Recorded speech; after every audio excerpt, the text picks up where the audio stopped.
राहुल गांधी एक और नया धमाका लेकर के आए। वोट चोरी का उन्होंने एक नया कनेक्शन तो स्थापित करने की कोशिश की है और अब सवाल यह है कि क्या वाकई नरेंद्र मोदी सरकार के लिए यह एक नई मुसीबत है।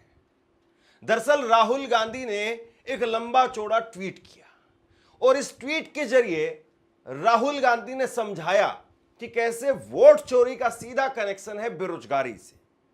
और राहुल गांधी ने इसके बाद में कहा कि ना तो अब वोट की चोरी सहेंगे और ना ही नौकरी की लूट सहेंगे। तो क्या वाकई राहुल गांधी वो कामयाब हो जाएंगे वोट चोरी और बेरोजगारी को एक साथ एक मंच पर जोड़ करके दिखाने में? और क्या वाकई इस देश का जेन जी, जिसकी आजकल बड़ी चर्चा हो रही है, क्या देश का युवा वो फिर राहुल गांधी की इस बात को समझ करके और राहुल गांधी के साथ खड़ा हो जाएगा कि वाकई वोट चोरी हो रही है और इसीलिए नौकरी नहीं मिल रही है? राहुल गांधी ने जो कहा वो मैं आपको एक एक शब्द आगे सुनाने वाला हूं। और राहुल गांधी जो कह रहे हैं जमीन पर वो स्थिति कितनी है या नहीं है, और दूसरी बड़ी बात, आंकड़ों के हिसाब से राहुल गांधी कितने सही हैं और कितने गलत हैं। इस देश में बेरोजगारी की स्थिति मौजूदा समय में कितनी है और कितनी नहीं है, इस बात को भी परखेंगे। लेकिन राहुल गांधी ने कहा कि जो सरकार वोट चोरी करके बनती है वो सरकार रोजगार की चिंता नहीं करती है। जो सरकार वोट चोरी करके बनती है वो जनता के प्रति जवाबदेह नहीं होती है। जो सरकार वोट चोरी करके बनती है वो सरकार जनता के मुद्दों के प्रति संवेदनशील नहीं होती है। लिहाजा बीजेपी वोट चोरी करके सरकार बनाती है और बीजेपी अपने उद्योगपतियों की, अपने धन्ना सेठों की चिंता करती है। आपकी यानी बेरोजगारों की चिंता बीजेपी नहीं करेगी, ये राहुल गांधी ने कहा। और इसके बाद में उन्होंने एक वीडियो जारी किया। राहुल गांधी ने वीडियो जारी करके दिखाया कि कैसे पूरे देश में अलग अलग जगह पर युवा लगातार सड़कों पर पिट रहे हैं। चाहे वो पटना की बात हो तो पटना में दरोगा अभ्यर्थी वो भी सड़कों पर पिटे, उससे पहले संविदा कर्मचारी वो भी सड़कों पर पिटे, और अभी हाल में उत्तराखंड के अंदर, उत्तराखंड में 15-15 लाख रुपए में पेपर बिक रहे हैं। ये छात्रों ने आरोप लगाया और छात्र रात रात भर सड़कों पर बैठे रहे, विरोध प्रदर्शन हुआ।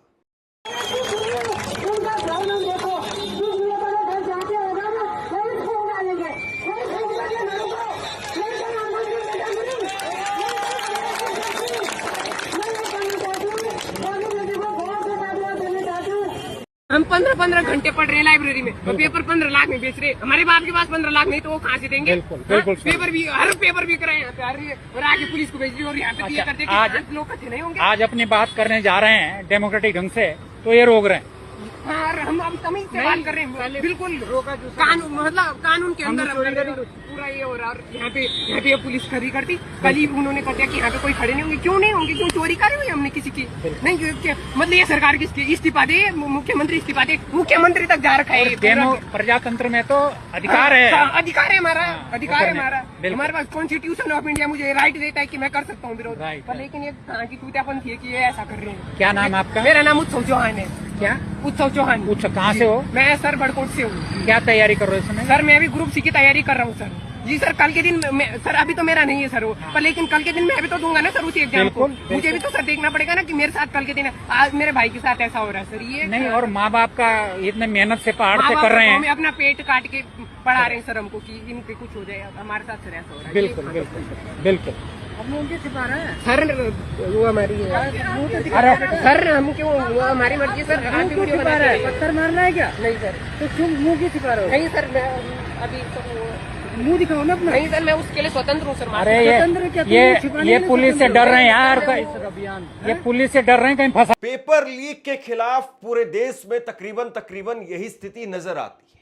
और उत्तराखंड में छात्र पहले दिन में सड़कों पर थे और उसके बाद में रात भी सड़कों पर ही बीती। अभी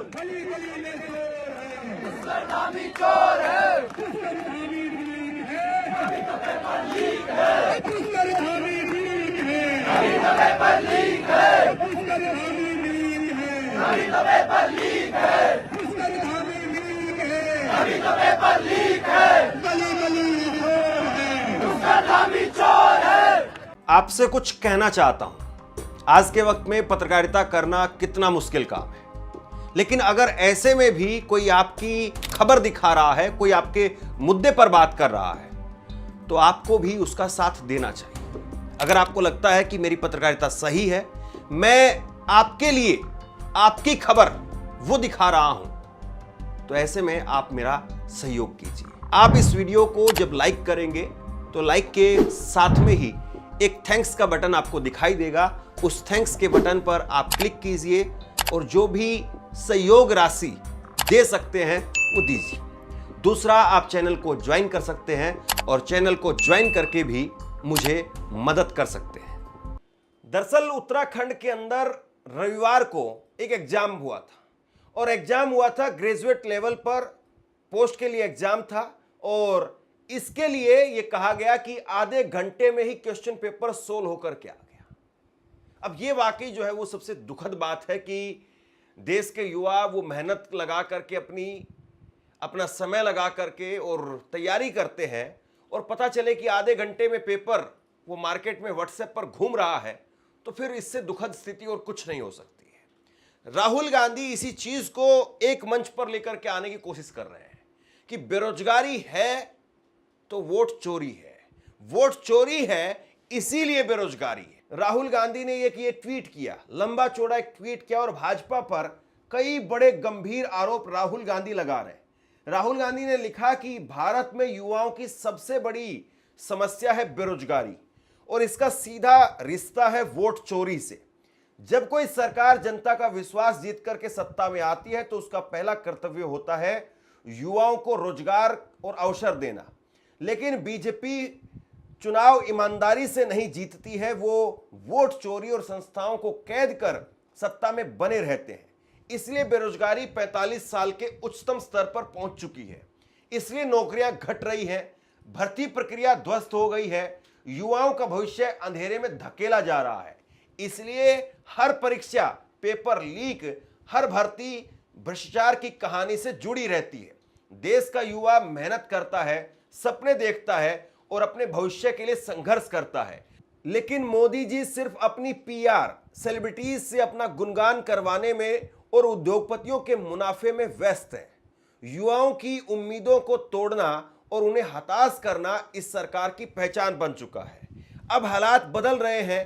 भारत का युवा समझ चुका है कि उसकी लड़ाई सिर्फ नौकरियों की नहीं है बल्कि वोट चोरी के खिलाफ है, क्योंकि जब तक चुनाव चोरी होते रहेंगे तब तक बेरोजगारी और भ्रष्टाचार भी बढ़ते रहेंगे।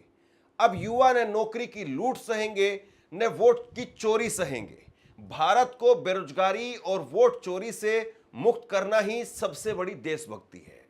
ये राहुल गांधी ने एक लंबा चौड़ा जो है वो ट्वीट करते हुए आरोप लगाए और ये तस्वीर, ये वीडियो जो है वो राहुल गांधी ने जारी की। राहुल गांधी ने दिखाया इस तस्वीर में कि प्रधानमंत्री नरेंद्र मोदी वो अपनी फकीरी एक गजब ही अंदाज में, या यूं कहें कि अमीरी में जो जी रहे हैं और दूसरी तरफ युवा सड़क पर खाक छान रहे हैं, पिट रहे हैं। ये राहुल गांधी ने तस्वीरें दिखाई, अलग अलग जगह की तस्वीरें दिखाई और कहा कि देखिए देश के युवाओं के साथ में इस तरह से किया जा रहा है।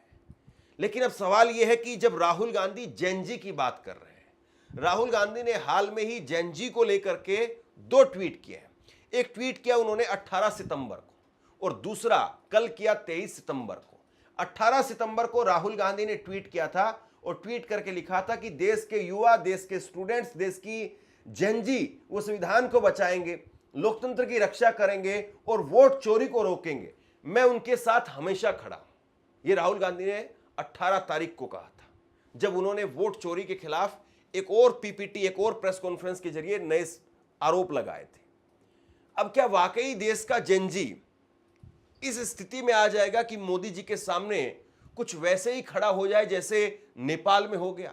हालांकि नेपाल और भारत में जमीन आसमान का अंतर है।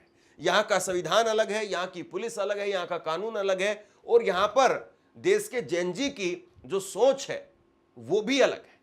तो ये उम्मीद तो ना तो करनी चाहिए और ना ही ऐसा होना चाहिए कि जो नेपाल में हुआ वो यहां हो जाए। लेकिन क्या देश का युवा इतनी बड़ी तादाद में है या फिर उसकी समझ इतनी बड़ी है कि वो लोकतांत्रिक तरीके से सरकार को बदलने में राहुल गांधी के साथ खड़ा हो जाए? सवाल फिर ये भी है। तो ऐसे में युवा की आबादी है कितनी?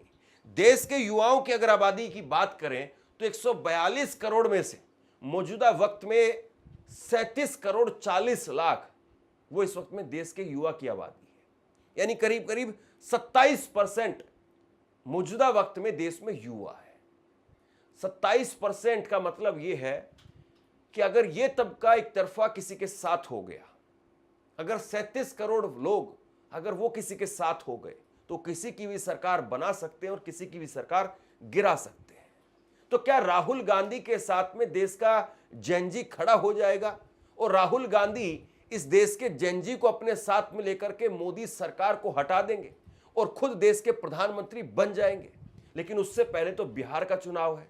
बिहार में अगर आप देखें, बिहार में अगर देश के युवा की जेनजी की बात करें तो वहां पर स्थिति क्या है? बिहार में कुल मिलाकर के आबादी है 12 करोड़। 12 करोड़ बिहार में आबादी है, 12 करोड़ 70 लाख, और यहां पर जेनजी की जो पॉपुलेशन है, युवा है, वो है 4 करोड़ 12 लाख, यानी 32%।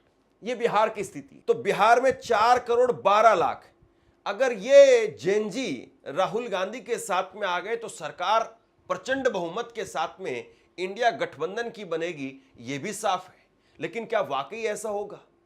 क्या वाकई बिहार में रोजगार वो इतना बड़ा मुद्दा बन जाएगा कि जेनजी सरकार को तय कर देंगे कि सरकार किसकी बनेगी? तकरीबन यही स्थिति हर राज्य में है। अगर आप उत्तर प्रदेश की बात करेंगे तो उत्तर प्रदेश में 19 करोड़ 98 लाख कुल आबादी है और इसमें 5 करोड़ 99 लाख युवा है, जिसकी 30% आबादी युवाओं की है। ये उत्तर प्रदेश के आंकड़े हैं। अगर राजस्थान की बात करें तो राजस्थान में 6 करोड़ 85 लाख कुल आबादी है, जिसमें से 2 करोड़ युवा है, यानी 29% राजस्थान में युवा है। तकरीबन पूरे देश में आप किसी भी राज्य के आंकड़े उठा करके देखिए, हर राज्य में 30% आबादी वो युवा की है। और ऐसे में निर्णायक है ये जेनजी। हालांकि जेनजी की अगर बात करें तो जेनजी का मतलब है 1997 से 2012 के बीच में जन्मे युवा, यानी 13 से 28 साल के बीच के युवा जिनको जेनजी कहा जाता है। अगर 13 से 28 साल के युवाओं को आप 30 साल तक थोड़ा लेकर के चले जाएं, या 20 से 30 साल तक के युवा, 18 से 30 साल तक के युवाओं को अगर आप समझें, तो यानी बिहार में कुल मिलाकर के संख्या हो जाती है 1 करोड़ 67 लाख। 1 करोड़ 67 लाख अगर ये बिहार में इंडिया गठबंधन के साथ आ गए तो बीजेपी की दाल नहीं गल पाएगी और बीजेपी का एक तरफा सुपड़ा साफ हो जाएगा, क्योंकि बिहार में कोई बहुत ज्यादा अंतर पिछली बार भी नहीं था।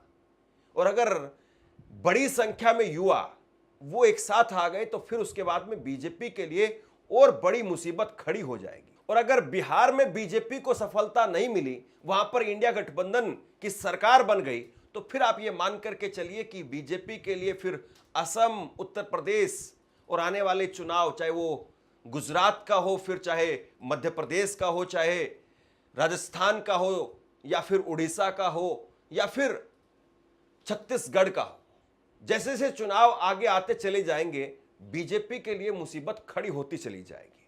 और फिर उसके बाद में 2029 का लोकसभा चुनाव, क्या तब तक नरेंद्र मोदी की कुर्सी सलामत भी रहेगी? यह भी अपने आप में एक सवाल है। दुनिया भर में अगर आप देखें युवाओं की स्थिति को, तो दुनिया भर में वैश्विक स्तर पर जेनजी की आबादी भारत में 37 करोड़ 40 लाख है, कुल आबादी का 27%। चीन में 24 करोड़ है, इंडोनेशिया में 6 करोड़ 90 लाख है, अमेरिका में 6 करोड़ 60 लाख है। अब जेनजी कोई बदनामी का टोकरा नहीं है कि जेनजी कहने से लोग बचने लगे, कि जेनजी का जिक्र नहीं करेंगे, जेनजी पर बात नहीं करेंगे, यानी युवाओं का जिक्र नहीं होगा। युवा यानी किसी भी देश की शक्ति। अगर भारत के पास में 37 करोड़ युवा हैं तो इसका मतलब यह है कि भारत के पास में शक्ति है, ताकत है।